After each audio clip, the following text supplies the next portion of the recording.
opening this restaurant, tying it to the fact that we started as an oyster farm that I was a huge fan of before I even came on board, really helped me kind of like focus in early on like, okay, we want something for everybody on the menu, but we were an oyster farm. We were born from an oyster farm. We have an oyster farm. We have the freshest oysters coming up multiple times a week. Half the time they've only been out of the water for a couple hours when we get them. So that really to me was what kind of focused me first on making sure that I'm telling the right story Sure. of the restaurant. And so I guess it's really, I would say it's a twofold and two dishes that I put on the menu that I didn't necessarily think would become staples that ended up becoming staples. One was the French onion roasted oysters. So like super dumb idea. I like French onion soup.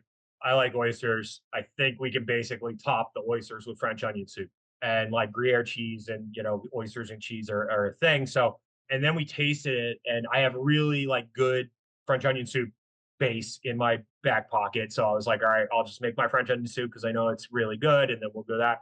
And that turned out, I mean, I'm my own biggest critic, but that one turned out to be pretty darn good. And people dug it to the point where like I was then like, okay, well, that's kind of a cold weather dish.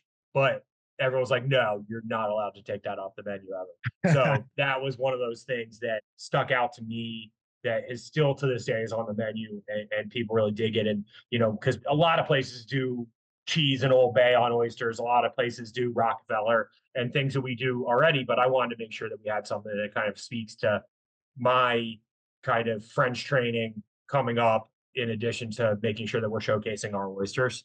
And then we do a steak tartare with a smoked oyster aioli where we're taking our oysters and we're smoking them and then making a sauce for the steak tartare and then plating the steak tartare in an oyster shell to kind of showcase where part of that steak is coming from the ocean and then topping with caviar just because I wanted it to be a little fancy. But like those are kind of the two things that I think